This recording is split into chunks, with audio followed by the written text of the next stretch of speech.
Hey everybody, welcome back to Fiverr Talks. My name is Joel. As always, I'll be your host and your guide for everything Fiverr, and today we're talking about how to create order requirements that make sure you get the right information at the right time so you can complete your gig on time and get that 5-star review that everyone's looking for.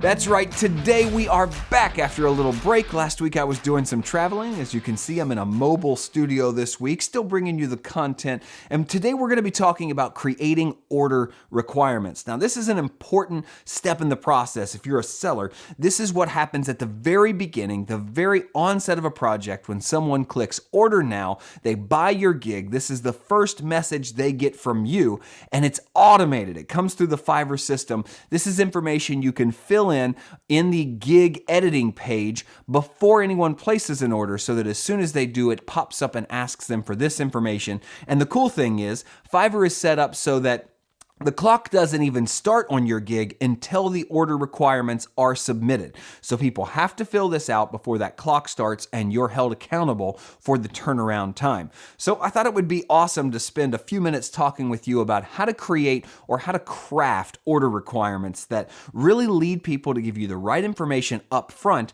so you have all the time you need to make sure that you can do the best possible job for them. Because this is often overlooked, I think. You getting the right information as a seller, as a creative, as someone providing a creative service. If you don't have the right information, you can't provide the right output. So don't overlook these details in asking for things up front, the little things that you can do in your process to make sure that people get you what you need on time and you can complete the work for them just as you want to and just as it's intended through your gig description and the service that you provide. So here are just a few tips that will help you create order requirements that get people to leave you that information in the right space. The first thing you need to do is make sure that you ask for anything you need up front, which starts with knowing what you need. Do you know what you need to complete this project successfully? Sit down and think about it, especially if you're a new seller with a new service. You might not always know what you need. You need to make a list, go through it, think, if I had all these things, could I complete the project with just this? And it's going to be different for every seller based on their service.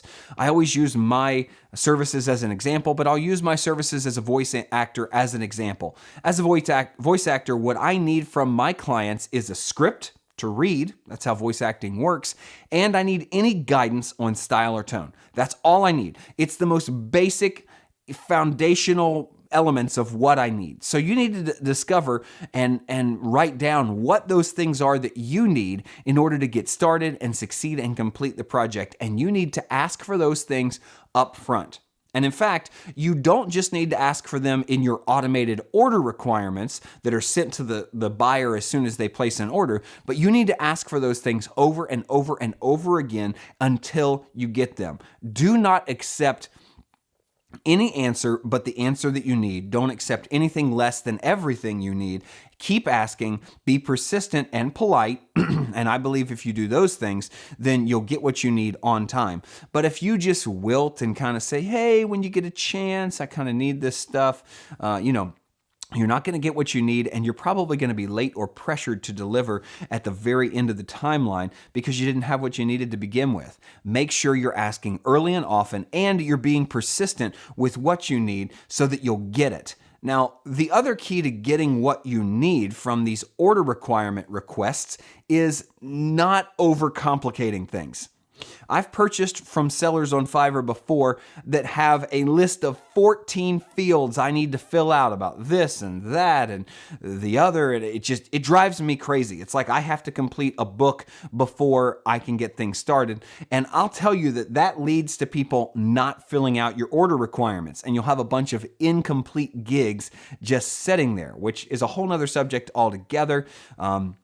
Incomplete gigs are gigs that people pay for, but they never activate, and therefore you never get them. They don't count as sales, but people have spent the money and they're just kind of sitting in limbo.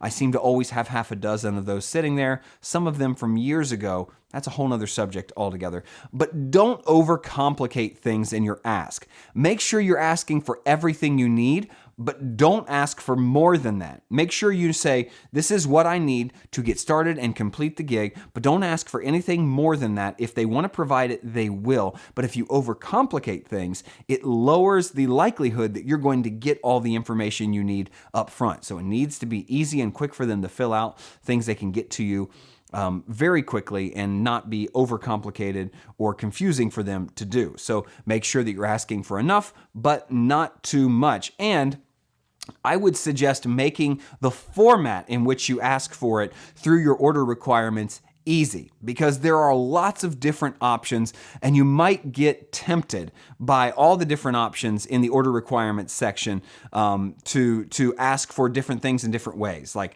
there are text boxes you can put in there. There are little radio buttons for choices. Click which one of these do you want? And you may be tempted to overcomplicate it with all those cute little bells and whistles that Fiverr offers you as ways to pull information from your buyers. And sometimes those are helpful.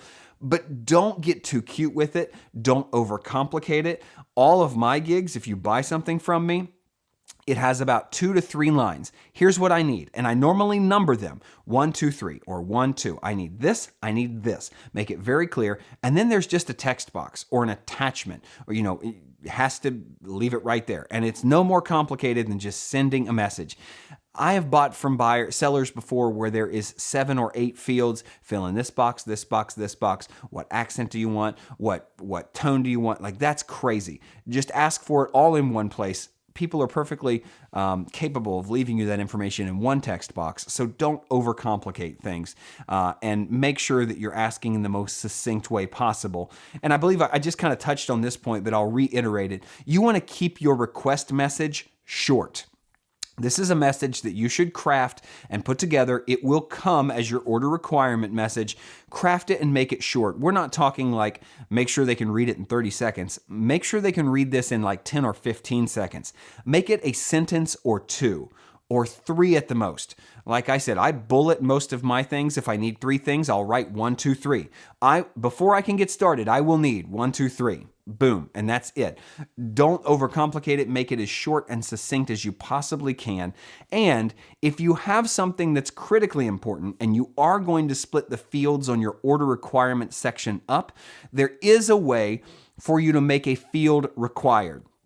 For instance, as a voice actor, I can make it required that you attach a document to submit with your order requirements. Often, this is the script. Attach the script in the order requirements so the order won't start.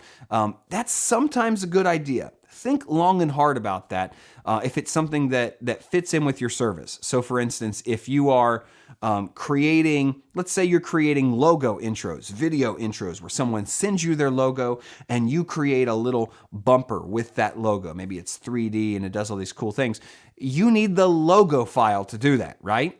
Well, you could add an attachment file to your order requirements, and that file is required. That field is required in the requirements. So make sure you're succinct, that things are very easy and quick to grasp, but if necessary, make a field required so that you make sure that you get what you need. People don't submit order requirements with empty fields or missing information that you could possibly need to get things started. And like I said before, if you don't get what you need on the first submission, make sure you're asking persistently and nicely to get what you need so that they know you can't start until you have all of those things. Hey, thank you so much for joining me for this video. It's a great Monday. I'm so thankful for all of you that are tuning in, watching, subscribing. You're getting a lot of value out of this content. If you didn't know, you can leave questions down below and we'll consider using them in Q&A videos, but we've now moved all of our Q&A videos, all of our real teaching over to our Patreon page so that hopefully we can grow this channel to the point where I'm putting more time into it, giving you more of my expertise. I'm only able to do so much right here on the YouTube channel. So every Monday and Wednesday, I put out a free video here on YouTube. Then on Friday, we do a deep dive. There's lots of interaction. There are longer videos. There's more anecdotes and stories from my experience as a seller over on Patreon. It's very affordable to jump in and get started. It'll cost you $1 a month. If you sell 1 gig as a Fiverr seller, because of this, you already paid for it. So jump on over there, consider joining the community. We're doing all our interactions. If you have questions, you want direct contact with me, you want to message me, we're even considering doing videos where where we actually go over your gig and help you make it the best it can possibly be. We're doing all of that on Patreon, so make sure you join the community over there. It's patreon.com/DJYoung, my Fiverr username. So as always, thank you for joining me. My name is Joel Young. I'm a Fiverr top-rated seller and top earner, have been since 2013, and I'm really glad you've decided to join us here on Fiverr Talks. If you're not already, subscribe to the channel and come back on Wednesday for another great tip video. Until then, keep doing, because the future favors the doers.